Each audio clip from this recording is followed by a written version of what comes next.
할렐루야.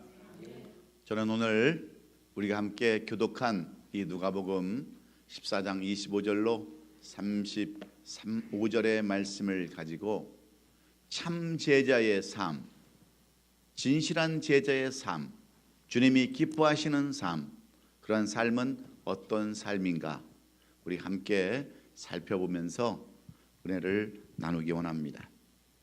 여러분, 아르헨티나의 수도가 어디인지 아십니까? 네? 부에노스아이레스. 예? 거기에 가면 유명한 부에노스아이레스라고 하는 교회가 있습니다.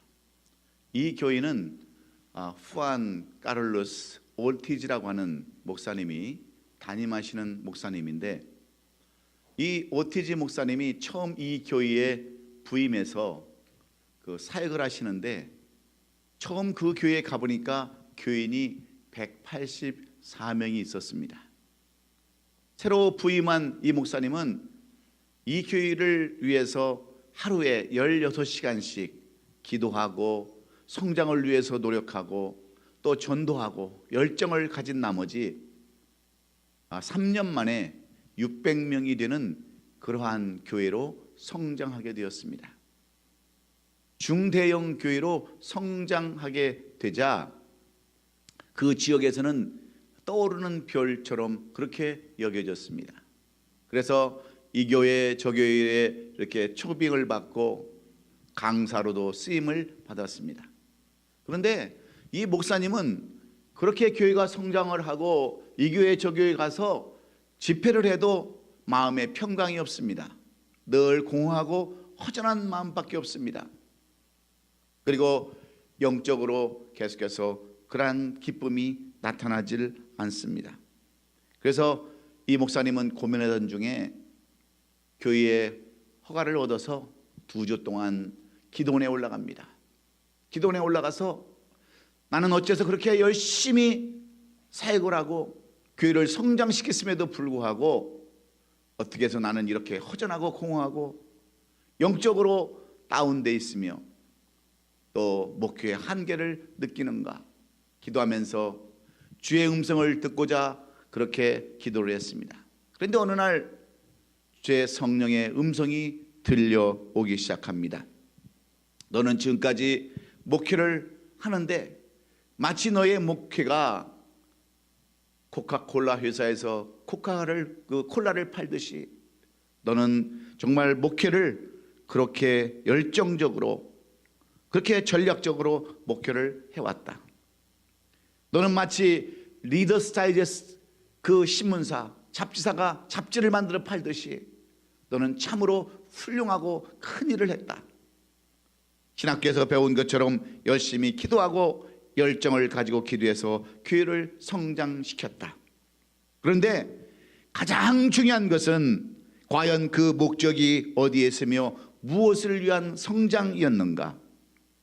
교회 성도들의 숫자를 늘리고 성도들에게 쓰임을 받는 것은 분명히 자랑스러운 일임에 틀림이 없지만 궁극적인 목적이 어디에 있는가?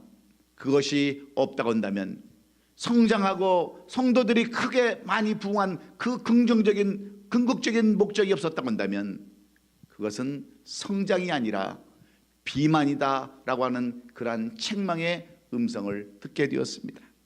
그래서 그 목사님이 거기서 깨닫습니다. 내가 지금까지 목회를 해서 남들이 알아주고 성공한 그러한 목회자로서의 쓰임을 받고 있지만 과연 나는 무엇을 위해서 성장을 했고 무엇을 위해서 열정을 가지며 지금까지 목회를 해왔는가? 과연 우리 교회에는 주님의 제자다운 그 성도가 몇 명이나 있는가? 그것을 생각하면서 깨닫고 그때부터 주님의 제자의 도를 가르치기 시작했습니다. 그런데 그때부터 교회가 더 성장을 합니다. 더 교인들이 더 희망을 갖습니다. 왜 그렇습니까? 이 주님의 제자의 삶을, 제자의 도를 가르쳤기 때문에 그 교회는 지금도 더 많이 성장을 해서 세계적인 교회로 많은 사람들에게 감동을 주는 그러한 교회로 쓰임을 받고 있다고 하는 그러한 이야기입니다. 그렇습니다. 많은 사람들이 많은 것에 관심을 갖고 큰 것에 더 흥미를 가지지만 우리말에는 양보다 질이라는 말이 있습니다. 이 진리는 삶에만 적용되는 것이 아닙니다. 어떤 사물에만 적용되는 것이 아닙니다. 우리의 신앙에도 적용되는 것이기에 그 아무리 화려한 경력이나 직분을 가졌다 할지라도 주님 앞에 섰을 때에 난 너를 도무지 알지 못한다고 한다면 그 인생, 그 신앙은 다 헛것이기 때문에 그렇습니다. 그래서 오늘 이 본문의 말씀도 하나님의 백성들이 이 세상을 살아가면서 뭔가 뜻이 있고 의미 있는 삶을 살아가려면 어떤 삶을 살아가야 되는가를 말씀해 주고 있습니다. 어떻게 사는 것이 가장 멋있는 삶이고 어떻게 사는 것이 가장 아름다운 삶인가, 어떻게 살아가야 잘 살고 후회 없는 삶을 살아가는 것인가에 대하여 말씀하는 그러한 내용입니다. 오늘 이 본문의 배경을 살펴보면 예수님께서 예루살렘에 있는 각 시골 마을을 돌아다니면서 말씀을 전할 때에 그때 오늘 본문 25절에 보면은 수많은 무리가 함께 예수님을 따라왔다라고 이야기하고 있습니다. 허다한 무리, 수많은 무리들이 예수님을 따라올 때에 그때에는 거기에는 제자들도 있었습니다. 그리고 예수님께 떡 한 조각이라도 얻어먹고자 따라 나오는 무리들도 있었습니다.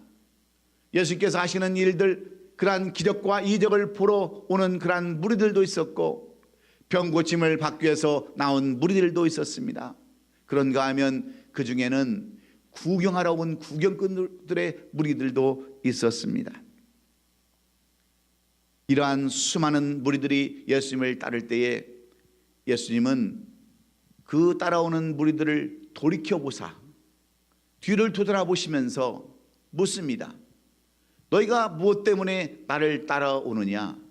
따라오는 이유와 목적이 무엇이냐 물으시면서 이 수많은 무리들에게 그 너희가 나를 따라오려거든 오늘 26절부터 세 가지의 조건을 말씀하고 있습니다. 너희가 진정으로 나를 따라와서 내 제자의 삶을 살기를 원한다면 먼저 너희들은 부모와 처자와 형제와 자매와 심지어는 내 목숨까지 미워해야 내 제자가 될 수 있다라고 이렇게 말씀합니다. 너희들이 진정 나를 따라와서 너희들의 욕구와 모든 것들을 충족시키려면 내 제자가 되려면 부모를 다 미워하고 처자와 형제와 자매와 심지어는 내 목숨까지도 미워해야만 내 제자가 될 수 있다라고 이야기를 합니다. 그리고 26절에 가서는 뭐라고 27절에 가서는 뭐라고 말씀합니까? 누구든지 자기 십자가를 지고 나를 따르지 않는 자도 능히 내 제자가 되지 못한다. 그러니까 네 십자가를 지고 나를 따르라. 그래야 너희들이 나를 따라오는 목적과 이유를 알 수 있다라고 이야기하고 있습니다. 그런가 하면 28절에 가면 뭐라고 얘기합니까? 33절에 가보면 내 모든 가진 것도 다 버려라. 소유를 버리지 않으면 내 제자가 되지 못한다라고 이렇게 얘기합니다. 이 말을 들었던 제자들과 수많은 사람들이 얼마나 여러분 헷갈렸겠습니까?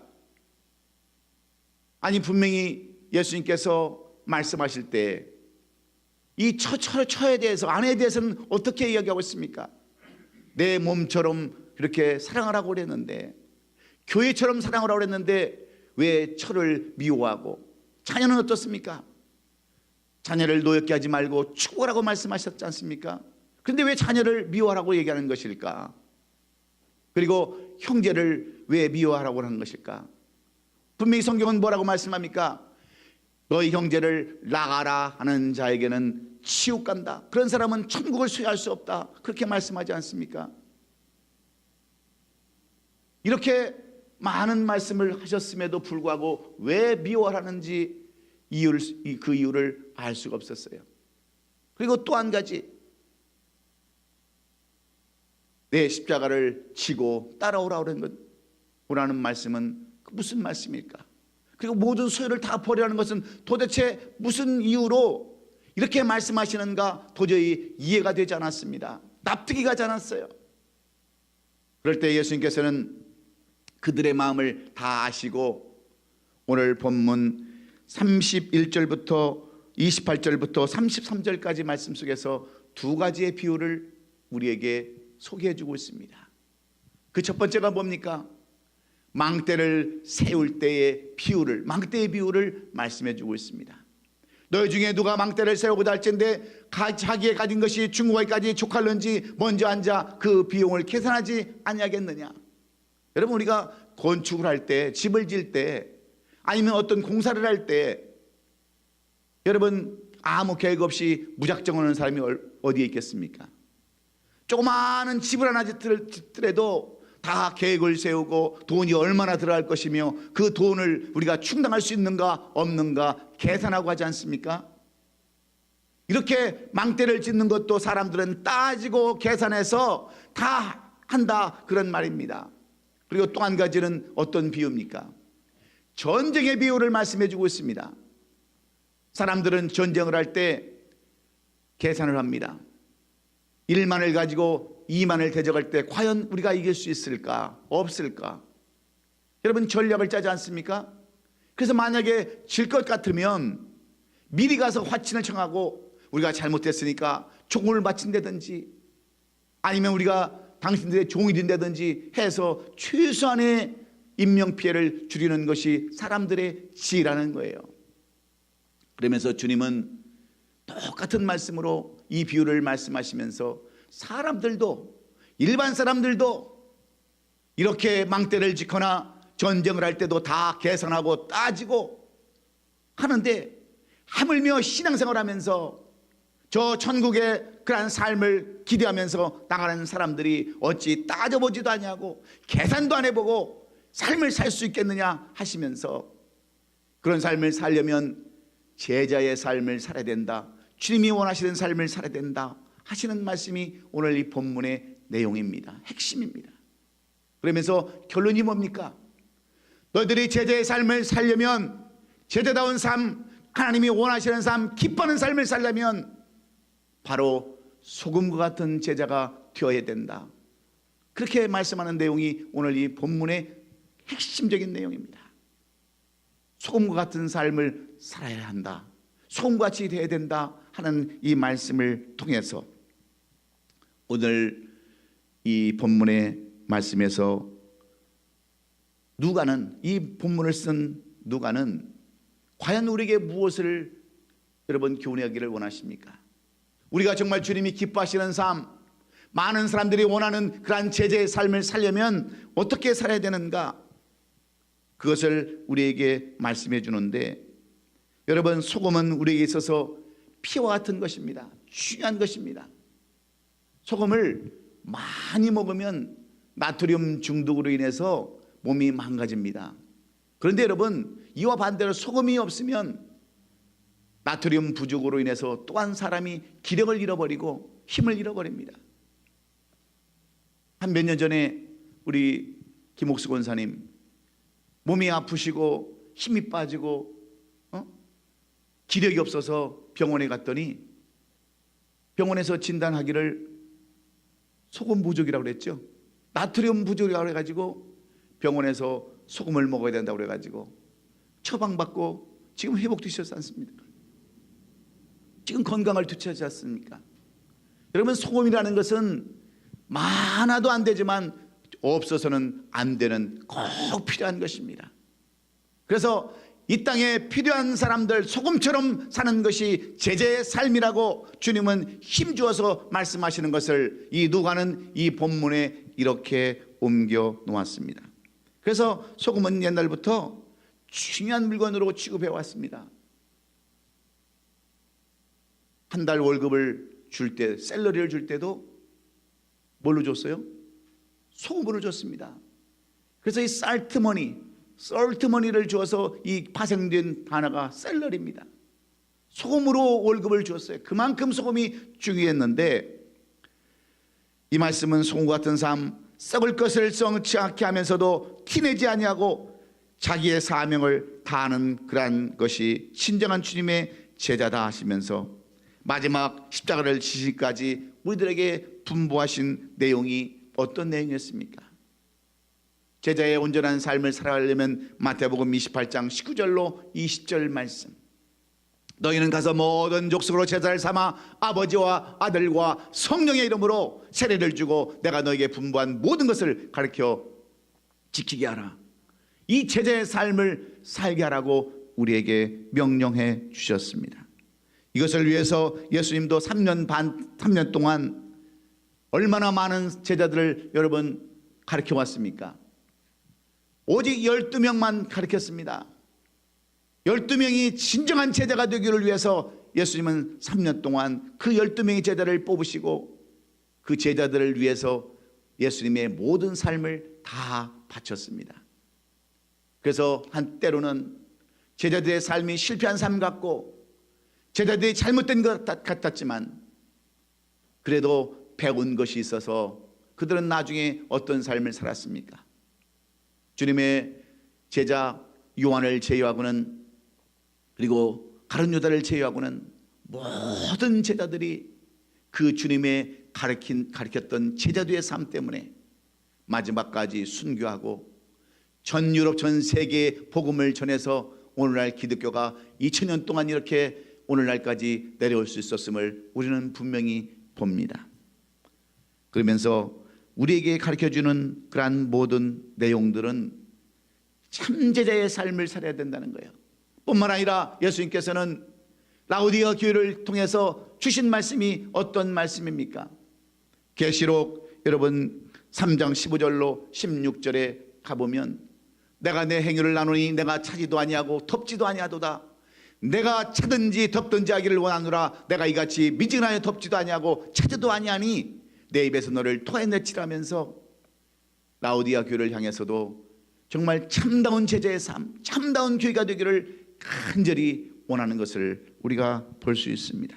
그러면 누가는 이 예수님의 말씀을 통하여 참 제자의 삶을 사는 것이 어떤 것이라고 우리에게 말씀하고 있습니까? 교훈하고 있습니까? 첫째는 신앙의 우선순위를 아는 사람이 참 제자의 삶을 살 수 있다라고, 참 제자의 삶을 살 수 있다라고 우리에게 교훈해 주고 있습니다. 오늘 본문 26절의 말씀에 보면 무릇 내게 오는 자가 자기 부모와 처자와 형제와 자매와 더욱이 자기 목숨까지 미워하지 않으면 능히 내 제자가 되지 못한다 말씀하고 있습니다. 여러분, 우리가 이 말씀을 잘못 들으면 오해하기 쉬운 그러한 말씀입니다. 그리고 이 말씀을 우리가 잘못 해석하면 엉뚱한 방향으로 오해할 수밖에 없습니다. 예수를 믿으려면 가족도 자녀들도 형제도 다 미워하고 떠나야 된단 말인가? 이렇게 들릴 수밖에 없습니다. 그런데 이 말씀은 어떤 말씀입니까? 이 말씀의 진짜 의미는 가족을 미워라고 하는 그런 관계를 끊으라고 하는 그런 의미가 절대로 아닙니다. 진정한 말씀의 의미는 한마디로 세상 것을 덜 사랑하라, 그런 말이에요. 세상 것을 덜 사랑하고 무엇이 우선순위를 둬야 되는가, 우선순위를 확실히 하라고 말씀하고 있는 내용인 줄로 믿습니다. 그래서 이 말씀은 마태복음 10장 37절의 말씀과 동일한 말씀입니다. 아비나 어미를 나보다 더 사랑하는 자는 내게 합당치 아니하고 아들이나 딸을 나보다 더 사랑하는 자도 내게 합당치 아니하다. 예수님을 믿고 하나님의 나라를 사모하는 사람들은 신앙의 우선순위가 반드시 있어야 한다고 하는 그러한 내용의 말씀입니다. 우선순위를 명확히 해야 예수를 따르는 참제자가 될 수 있다라고 가르치고는 그러한 내용들입니다.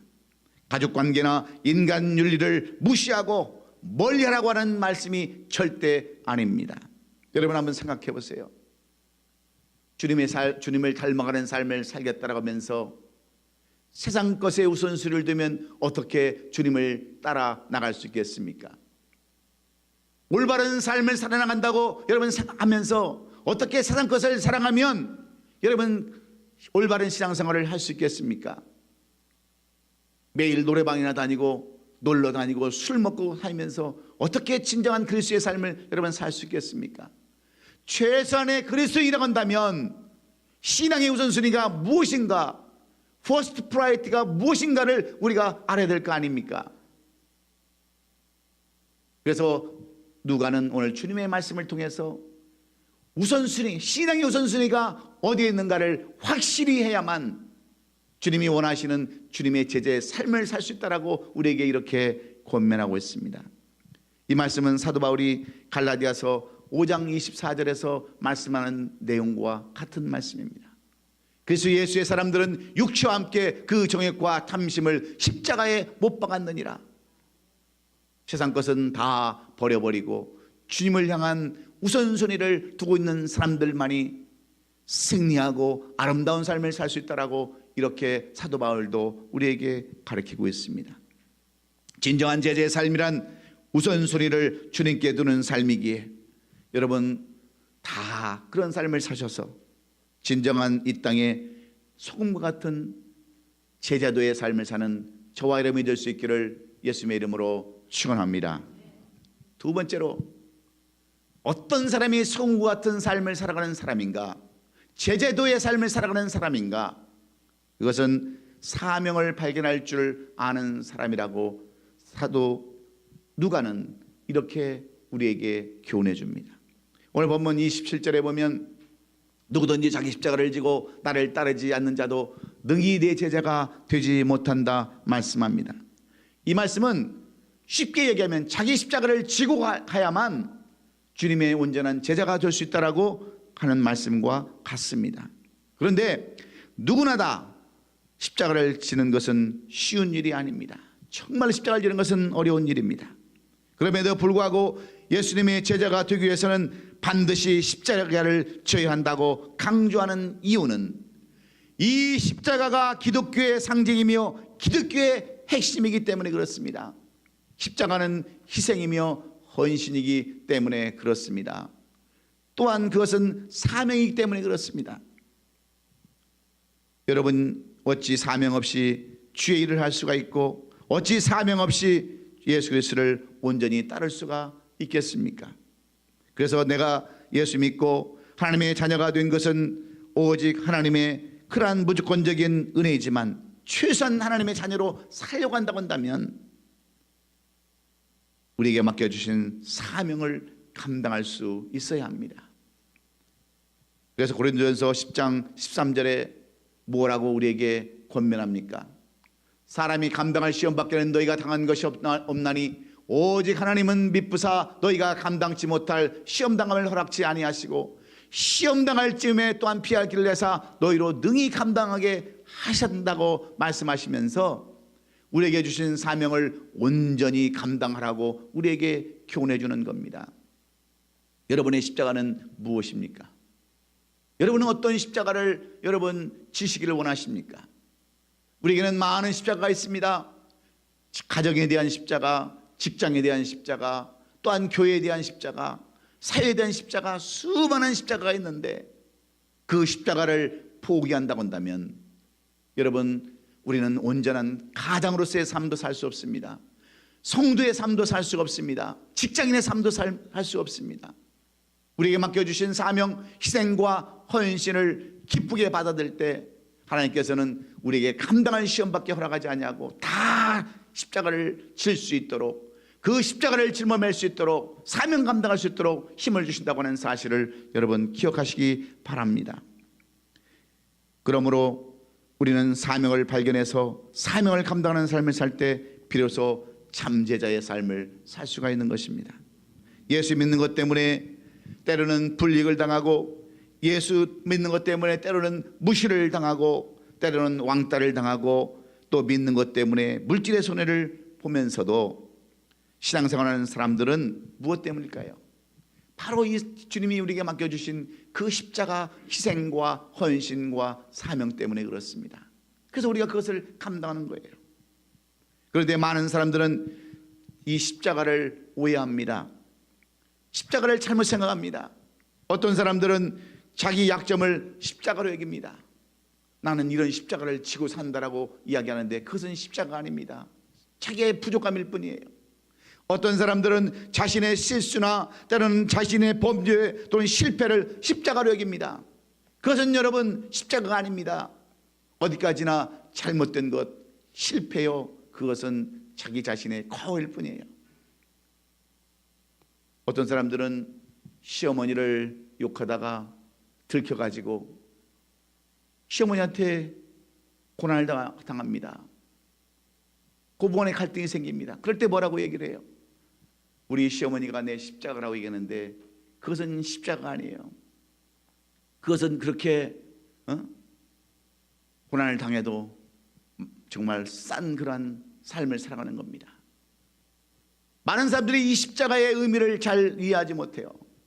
우리 그리스도께서 십자가는 주님을 닮아가면서 주님이 행했던 모든 삶을 그대로 세상에 전파하는 것입니다. 그것이 십자가예요. 이 십자가를 잘못 오해하면 안 되는데 주님께서는 이 십자가를 지고 따르는 것은 사명을 발견하고 사명을 찾으라는 거예요. 여러분, 우리 교회도 사명이 있어서 이곳에 세워준 줄로 믿습니다. 여러분도 사명이 있어서 이 교회를 이끌어가는 그러한 여러분 지체로 삼아준 줄로 믿습니다. 그런데 그 사명을 감당하지 않는다고 한다면 여러분, 하나님이 여러분을 향해서 나중에 무엇을 책임을 묻겠습니까? 너는 사명 감당하고 왔느냐? 맡겨준 일 하고 왔느냐? 여러분 묻지 않겠습니까? 그것이 여러분 달란트 비유 아닙니까? 많이 주었던 적게 주었던 최선을 다해서 힘쓰고 애쓰는 것, 이것이 사명이기에 여러분들도 사명 감당하는 저와 여러분 될 수 있기를 주의 이름으로 축원합니다. 마지막으로 신앙의 목적을 아는 사람이 참된 제자라고 누가는 우리에게 교훈해 주기를 원합니다. 오늘 본문 33절에 보면 이와 같이 너희 중에 누구든지 자기의 모든 소유를 버리지 아니하면 능히 내 제자가 되지 못하리라 말씀합니다.